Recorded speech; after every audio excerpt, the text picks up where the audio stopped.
Hi friends, welcome back to our channel. Video చూసిన వాళ్ళందరూ ఎలా ఉన్నారు? బాగున్నారండి. మీరంతా ఎలా ఉన్నారు నాతో కామెంట్ సెక్షన్లో షేర్ చేసుకోండి. మేమైతే చాలా బాగున్నాను. సో హ్యాపీగా కూడా ఉన్నాను. సో హ్యాపీగా ఉండడానికి రీజన్ ఏంటో మీతో షేర్ చేస్తాను. 2 రీజన్స్ అయితే ఉన్నాయి. ఫస్ట్ టైం మన ఛానల్లో వీడియోస్ చూస్తున్నట్లయితే వెంటనే మన ఛానల్ని సబ్స్క్రైబ్ చేసుకొని సో ఇంకా మన ఛానల్ని ఇంకా వీడియోస్ని రెగ్యులర్గా ఫాలో అవ్వండి. సో మ్యాటర్ ఏంటంటే ఇన్ని రోజు వీడియోస్ పెట్టకపోవడానికి రీజన్ వచ్చేసి నాకు ఎగ్జామ్స్ ఉన్నాయని చెప్పాను, 4th sem. So second year అయితే సక్సెస్ఫుల్గా కంప్లీట్ అయితే అయిపోయింది. సో నేనైతే చాలా హ్యాపీ అనమాట. ఎగ్జామ్స్ అన్నీ పర్లేదు, బాగానే రాశాను. సో కొంచెం పైథాన్ కెమిస్ట్రీ కొంచెం డౌట్గా ఉందంటే మరీ అంత కొంచెం పాస్ మార్క్స్కి కన్నా కొంచెం మంచిగానే అటెంప్ట్ చేశాను. బట్ వాళ్ళు మనం అనుకున్నంత బైకి అయ్యారు కదా. సో అందులో కొంచెం ప్రాబ్లం అనిపిస్తుంది. బట్ పాస్ అవుతా అన్న కాన్ఫిడెంట్ అయితే ఉంది. ఎందుకంటే నాకు వచ్చినవి కూడా సోది అయితే రాకోకుండా మొత్తం సబ్జెక్ట్ అయితే రాసేసి వచ్చాను. సో దేవుడి ఎలా ఉంటే అలా వచ్చేస్తే మనం జరిగిపోయిన వాటి గురించి బాధపడుకుంటూ కూర్చొని అయితే ఉండలేము కదా. సో అలా బాధపడుతూ ఉండాలంటే నేను ఇప్పటిదాకా మూవ్ ఆన్ అయితే అయ్యేదాన్నే కాదు. సో ఏదో చాలా డేస్ అవుతుంది కెమెరాని చూసేసరికి భయం వేస్తుంది. సో మాట అయితే తడబడిపోతుంది. మీరైతే ఏమనుకోమాకండి.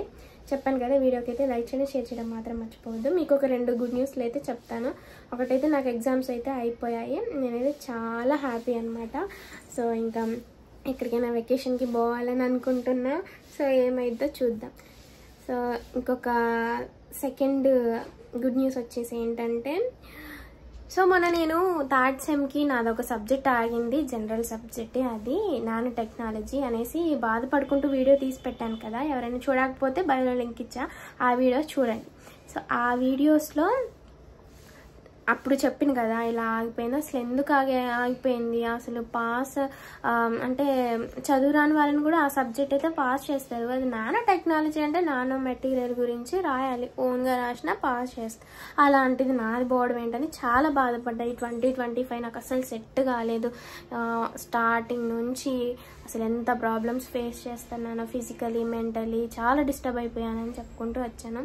సో నేను మళ్ళీ దాన్ని రీవాల్యుయేషన్ పెట్టండి అనేసి మీరు కామెంట్ చేశారు. కాలేజ్లో సార్లు కూడా చెప్పారు. సో అందులో ఒకటి నాకు రీవాల్యుయేషన్ పెట్టాలంటే నేను రాసిన దాన్ని బట్టి ఉంటుంది. సో పెట్టుకోవాలా వద్దా అనేసి ఆలోచించా. నేను అసలుకి బాగా రాశానే, నేను ఎందుకు ఫెయిల్ అవుతాను అనేసి అనుకుని రీవాల్యుయేషన్ అయితే పెట్టాను. పెట్టిన తర్వాత 4th సెమ్ స్టార్టింగ్లో ఇచ్చారనమాట రిజల్ట్.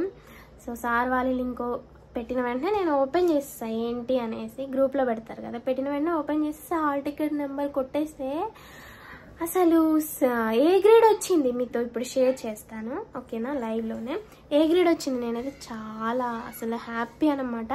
సో ఎన్ని పాయింట్స్ వచ్చాయో మీరు గెస్ చేయండి. అసలు నేను ఎంత హ్యాపీ అంటే, సో గెస్ చేయండి, నేను ఒక క్లూ ఇస్తా.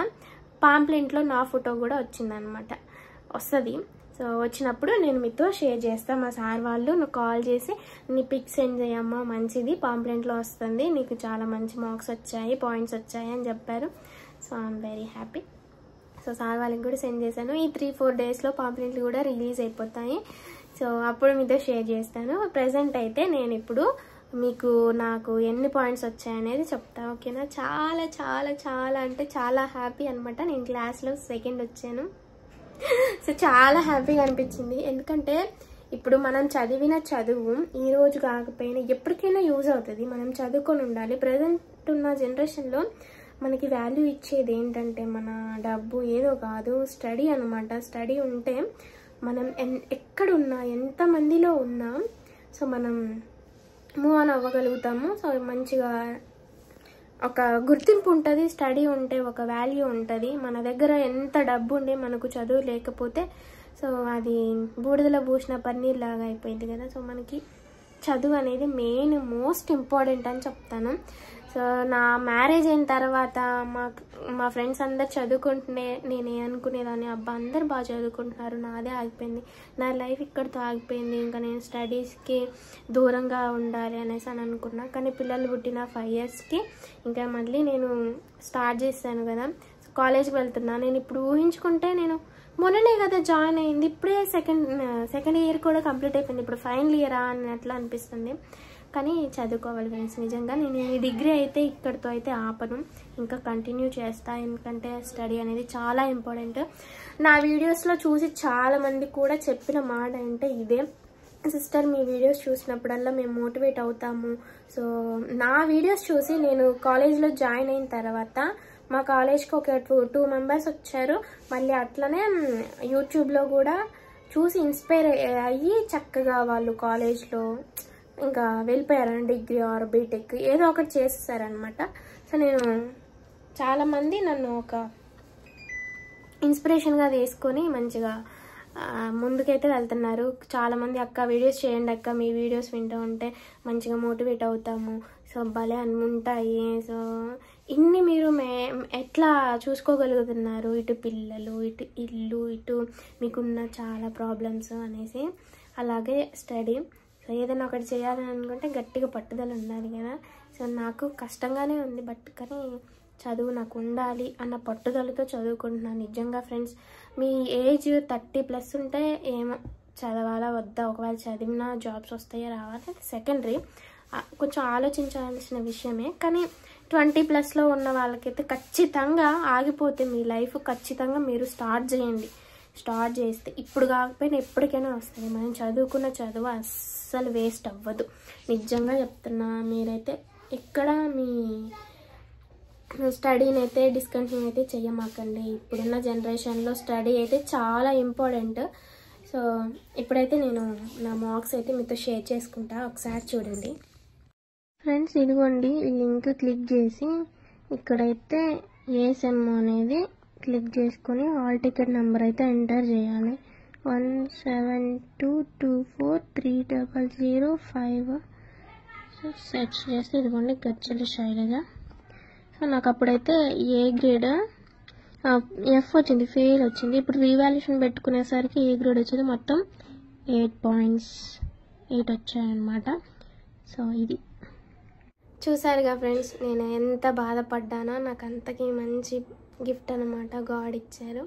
చాలా హ్యాపీ. మీరందరూ కూడా నన్ను మంచిగా సపోర్ట్ చేశారు, మెంటలీ నన్ను బాగా స్ట్రాంగ్ చేశారు. ఏం కాదులే శైలి అని ప్రతి ఒక్కరు నాకు 99% పాజిటివ్ కామెంట్సే వస్తాయి, ఎక్కడో 1% అదైనా చెప్పాను కదా, అలాంటి వాళ్ళు కావాలని టార్గెట్ చేసి వాళ్ళ రిలేషన్షిప్ని బ్రేక్ చేశాను కదా. సో వాళ్ళే కావాలని వేరే ఐడియాల నుంచి వేరేలాగా కామెంట్లు పెడతారు. వాళ్ళు పెట్టిన కామెంట్కి ఇక్కడ ఇంట్లో జరిగిన దానికి బయట వాళ్ళైతే మా గురించి వాళ్ళకి ఏం తెలియదు కాబట్టి పెట్టారని అంటే తెలియదు కాబట్టి అంటే అంత డెప్త్గా అయితే పెట్టరు, తెలిసిన వాళ్ళే పెడుతున్నారు అంటే సో ఇంకా వాళ్ళే కాబట్టి సో అనుకొని నాకేది సంబంధం లేదు. నన్ను ఏడిపించిన ప్రతి ఒక్కసారి వాళ్ళకి ఎదురు దెబ్బలు తలుగుతూనే ఉన్నాయి, అది వాళ్ళకు కూడా తెలుసు. సో ఎందుకు చెప్పట్లేదు అంటే దేవుడు అన్యాయంగా ఒకరి లైఫ్లోకి వెళ్ళి థర్డ్ పర్సన్ లాగా వెళ్ళి వాళ్ళని ఏడిపించి ఆనందం పొందడం కంటే అసలు అదొక బ్రతికేనా? అసలు అలాంటి బ్రతకూడదు. నిజంగా ఒకరి లైఫ్లో ఇంకొకరు ఉన్నారని తెలిసిన తర్వాత ఎలా వెళ్ళి అట్లా డిస్టర్బ్ చేస్తారు? ఒకవేళ వీళ్ళ నుంచి ఉన్నా కూడా నేను ఉండను, అది నా ఫ్రెండ్ అట్లా చెప్పి అవుతారులే. కానీ ఇప్పుడు ఇవన్నీ చెప్తే నాకు బాధ అనిపిస్తుంది, ఏడుపు వచ్చినట్టు అవుతుంది. బట్ చెప్తున్నా, ఈ వీడియో ఖచ్చితంగా చూస్తారు. ఆ పర్సన్ నన్ను ఏడిపించిన ప్రతిసారి ఎదురు దెబ్బలే జరుగుతున్నాయి, అది నీకు తెలుసు, నాకు తెలుసు, అందరికీ తెలుసు. నేను కరెక్ట్గా ఫస్ట్ సారి సెకండ్ సారి ఏడిపించినప్పుడు మనుషులే, వాళ్ళకి నచ్చిన మనుషులు శాంతి లేకుండా దేవుడు అనేది తీసేశారనమాట నన్ను ఏడిపించినప్పుడల్లా. సో అది గుర్తుపెట్టుకొని ఇంకెప్పుడు మా లైఫ్లోకి రాకుండా చూసుకో. వేరే ఐడియాల నుంచి వేరే వాళ్ళతో అక్కలతో వాళ్ళతో వీళ్ళతో నా గురించి అడిగేయడం కాదు, డైరెక్ట్ ఏదైనా ఉంటే ఫేస్ టు ఫేస్ నన్ను అడుగు. అర్థమైనా దొంగచాటుగా ఇంకా నాకు వస్తున్నాయి కానీ సో ఏమో లేని ఫ్రెండ్స్. ఇంకా సో నన్ను ఏడిపించిన ప్రతిసారి నీకు ఏదో ఒకటి అయితే ఉంటుంది, ఓకేనా? గుర్తుపెట్టుకొని ఉండు. It's a sweet warning.